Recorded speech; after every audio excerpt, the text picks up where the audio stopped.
Ladies, gentlemen, and friends, good morning to you.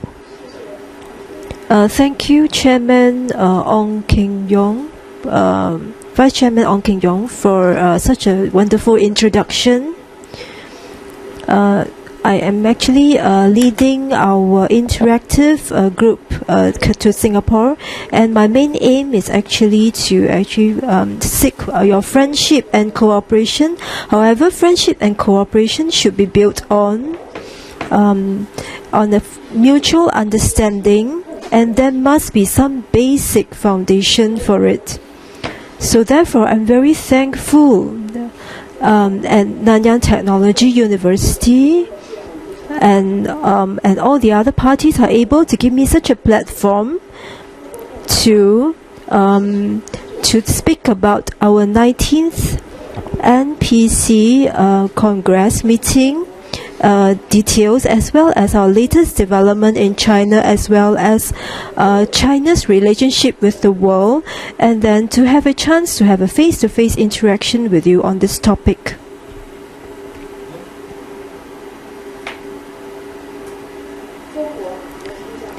China and Singapore has been started its relationship in 1990, and it has been built on a very secure foundation. It can be said that Singapore is very crucial channel for the reformed and open China to understand the world. It is an important channel for China to develop our relationship with the world, and it's also an avenue for us to learn from overseas countries. And it's not just there has been a multi-level cooperation being built between the governments. Singapore has also become the tourist destination for Chinese traveling overseas. Singapore's natural culture, scenery, and orderliness in the city is good economy and educational platform has left a wonderful impression to visiting Chinese. Singapore is an important partner in our collaboration. The two countries have collaborated on Suzhou Industrial Park, Tianjin Ecological City, Sino-China Chongqing Strategic Mutual Cooperation Pilot Project, which are flagship projects showcasing China's overseas economic collaborations. There is also talent exchange, which is one of the most active in talent exchange. I have some figures over here. Since 1996, over 30,000 Chinese government officials have come to Singapore for training. Annually, there are several thousands attending training in Singapore, of which NTU is one of our important training base for our government official training. Our secretary in our interactive group, Mr. Chu Rui, has attended a one-year training at NTU. As a homecoming alumni, he must feel especially heartwarming to return to his alma mater.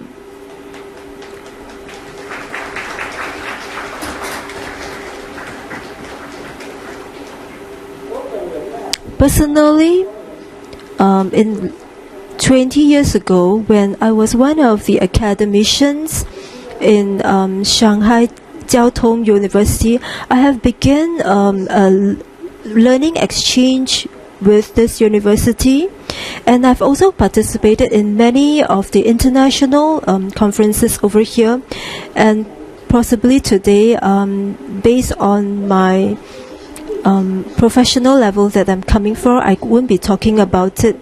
But then in various ways of collaboration, it has actually shown our close and high-level relationship between the two countries. And Singapore is one of the most focused country by the Chinese people. And I believe Singaporeans are also paying attention to China's development and domestic and external policies. This year, the world is most concerned about the largest news in China, which is the 19th National Congress of the Communist Party of China. This Congress has received extensive attention from worldwide. Is because, from my point of view, it involves over 80 million party members. It is also the largest, it is the Congress that involved the largest number of party members. It is also because China has the largest population in the world and a country with the second highest GDP in the world that continues to govern and grow. At this juncture, China is developing rapidly. So this Congress has a milestone significant. I think the world pays attention to it, not just because of what they can bring to China. At the same time, there are even more concerns with what China may benefit them. After all, these two components are very much linked, because China's fate as well as the world's future are interlinked. Just now, Mr. Ong Keng Yong has also given the 19th Congress a very brief summary, and I believe that you have learned more about the Congress from the media. We have certain pillars. One of them is that our chairman Xi Jinping's report in the Congress. I think this report actually gives an outline of our Communist Party and how we are being comprehensive and strategic in our actions for the future. This Congress has also transformed our party objective. We are taking from our past experience and making changes into the constitution of the Congress. At the same time, there has been attention paid to seeking new leaders for the Congress. And so I am going to share with you the various new items that we came up with. One of them is the new thinking. In this Congress, it is Chairman Xi Jinping's modern Chinese characteristic social thinking has been reflected, and this thinking systematically provides answers to the main objective and task of adhering to the new era and the development of the Chinese characteristic social thinking, overall layout, and as well as the governance orientation. In simple terms, it would be the goal is to build China into a strong, harmonious society that is modern, and the main another objective should be fulfilled in 3 years, and after which 30 years, which will be broken down into 15 years, to realize modernization. And also, so there is in the 4 areas which will try to fulfill the overall body frame in terms of the social, political, ecological, as well as culture. So in all these 4 main areas, we will proceed. So in this overall 4 areas, we will fulfill and realize a well-off society, and also we will perform an overall reform and overall governance. So this is the very comprehensive plan. So basic framework can be described in 14 items that we're going to adhere to. So this is a case where the Chinese Communist Party have been listening to the voices around, and to use a scientific manner, and to always innovate, and to innovate in the area of theory and practice, and to achieve the Chinese dream of national rejuvenation. So these are things that we're going to put into practice. So this is some of my thoughts about new thought. Second is new achievement. Since 18 National Congress, in the past 5 years, we've been facing economic recovery, which has been quite weak, and also a lot of economic turmoil. And we have a lot of global issues that have been aggravated. And under such circumstances, the Chinese economic development have also gone into a new normal, and it has experienced profound changes. So when we talk about new normal, so since it's normal, so it means that it has to be relatively stable, and is to normalize the abnormalities. So my understanding is that it is trying to transform the high-speed economic growth into a high-quality economic development. So, and that is while we are trying to achieve economic growth, we want to maintain the quality. So we have to optimize our economic structure, and our driving force for development have to move from factors into innovation, and so the internal economic development in China has gone into new normal in this manner. So under such a complex situation, China was able to achieve historical achievement under the reform arena, and to maintain a mid and high rate of economic growth. And it's actually ranked top among a lot of countries in the world. And the GDP in the country have increased from 54 trillion RMB into 80 trillion RMB. So the total economic volume is ranked number 2 in the world.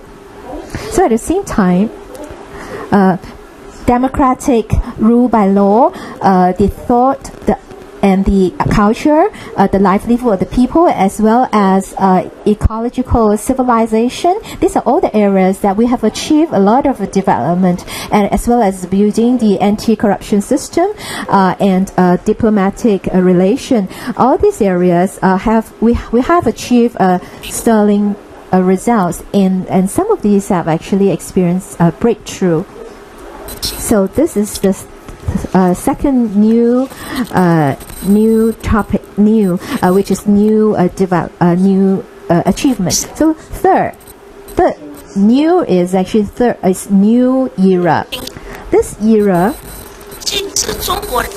is a time for the Chinese people to be united again, and to build a better life, and to gradually to prosper together.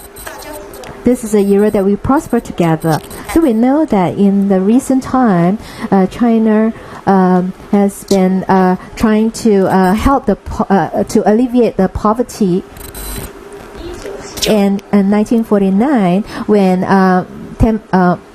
Chairman Mao announced that the Tiananmen to ask the Chinese people to stand up.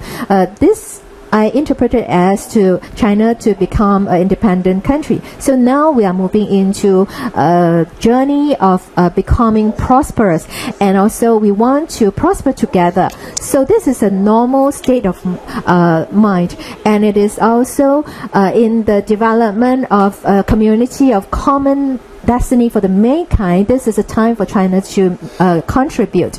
So and China is contributing towards the world peace and also to build a friendly relation, and China is putting in a lot of effort, and as we are developing and we strengthen our resources and ability, China have more responsibility, and we are more capable of trying to and to contribute towards the world's development as well as the world peace. So this is new era. Fourth is a new journey.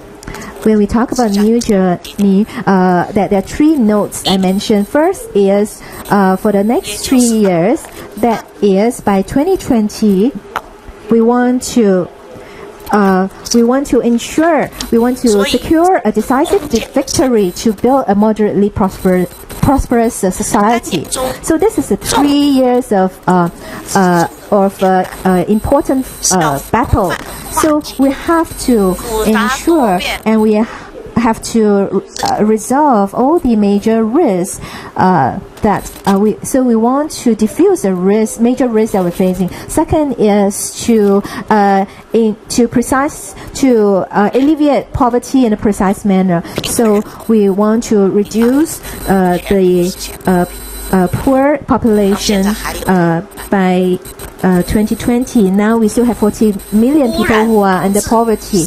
And also the third battle is to prevent and control the population. We have paid a heavy price due to our economic development. So ecological civilization building is a priority.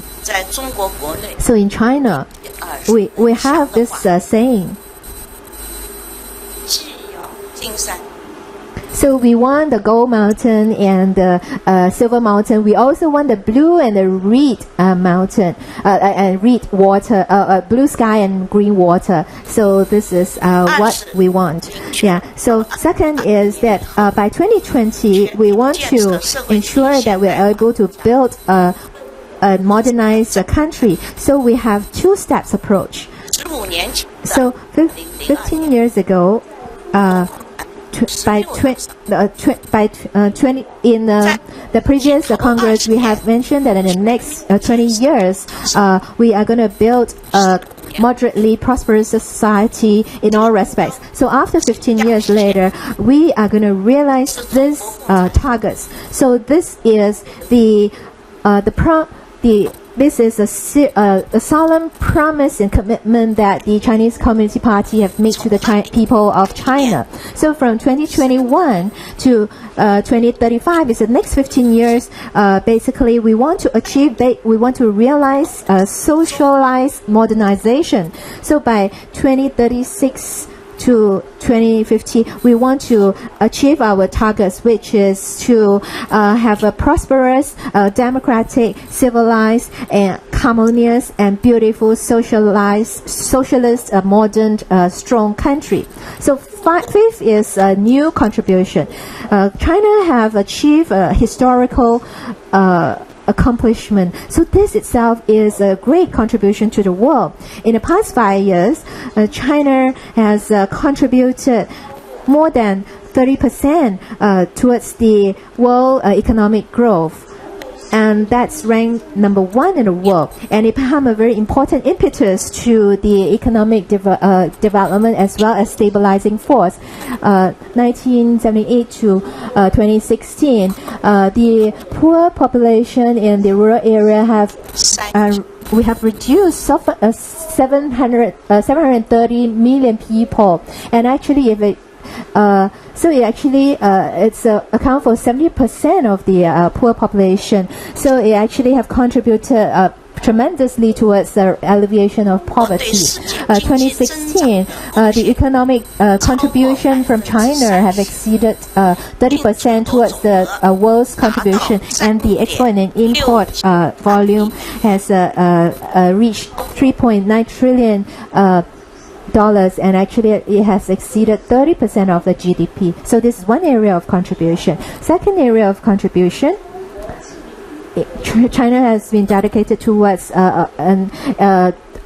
promoting world peace as well as developing together and under our principles of peaceful cooperation, we have established cooperation with various countries, and this is built on a mutual trust and a just, equitable manner. And this is a new model of a relation with countries, and all peoples in China are working together towards building a community of common destiny for the mankind, and to build a safe, a peaceful, and prosperous together, collectively prosperous, as well as a beautiful and harmonious place. China will continue to be a responsible country and to play its role, and to put in their effort to in participating in the rebuilding of the world, and to leverage on our wisdom as well as our strength. Third area of a contribution is to resolve some of the issues with the people. We have our own proposals, and in terms of our culture and our policies, our strategies have been changing. So we have moved from a developing country towards modernization. So we would like to accelerate our economic growth, at the same time to maintain independence as well as democracy. So China has provided some new possibilities.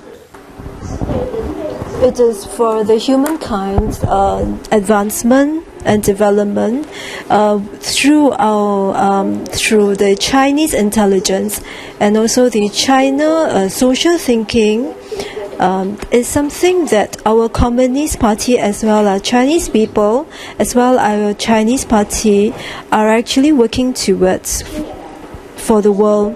In recent years, in the China party thinking has been developing the society, as well as the law-abiding step, as well as through we want to be able to govern the country through the law, and also to enhance this area of governance, and through the national party's leadership will continue to be optimized, and the social people civilization will continue to be improved, as well as the social thinking will be enhanced. We will also be working towards the ecological development of the world. In the last 5 years, we have been working very hard on energy saving, to reduce our energy being used in order to protect the environment. And the forestry coverage area has continued to rise, as well as the ecological environment has been improved. China continues to actively promotes environment protection and weather protection, and we are one of the very important contributor and participator in the environment protection. And the 19th Congress meeting has stated that we should move towards the area whereby we will prosper through a good ecological environment, and be able to grow a beautiful China, and for a good lifestyle for our people in China as well as the world. And in particularly, I would like to highlight that the 19th Congress meeting is for the China people to build the kind of world we want to, and how do we build this world. And also we want to bring out our China Party is to promote for the goodness of our people as well as for the world. In the current world, through our advancement of technology, people's lifestyle is actually facing a new world now, and due to the massive problems we are faced with has been growing. Therefore, people in all the countries should move along with the era and the times, and also make the right choices to cooperate for improvement, and to work together to build a better future, which is what I mentioned, which is the 19th peace, harmonious, prosperity, beautiful and clean world. So we must work through politics, environment, ecological measures, and through the social measures. We must be able to build such a world body. And now when we are looking at our current China, we have been able to express our various ways to bring the world together. And the truth is that for China to do well, the world has to do well. And in other words, if China does well, the world will become a better place. So we must be able to fulfill the China dream, which is very much interlinked with all the people, and the world's dream. And the openness of China is be able to achieve much achievements, and this includes Singapore in its cooperation with the world, and also China in its rapid growth every day. We do have the responsibility and the ability to be able to share with Singapore and the world. And for China, if China does well, the world will become a better place. And so the world is facing a very challenging times, and China is trying its best to promote mutual understanding, trust, and mutual win-win situation, and to be able to build a common body for the world. And just like what Chairman Xi Jinping has mentioned, the world and its people are living under the same blue sky, and we are living on the same earth, which is our hometown. And people from all countries should be able to open their hearts and minds to be able to mutually understand and trust, and be able to work hard towards such a common world body. And Singapore and China are very close, and we should all the more be mutually trustful, and to fulfill our mutual winning and be able to face the future. China is willing to continue to have a deeper relationships with China to propel our relationship to higher grounds, and to greater developments for the world and for the region's peace and contribution. Thank you.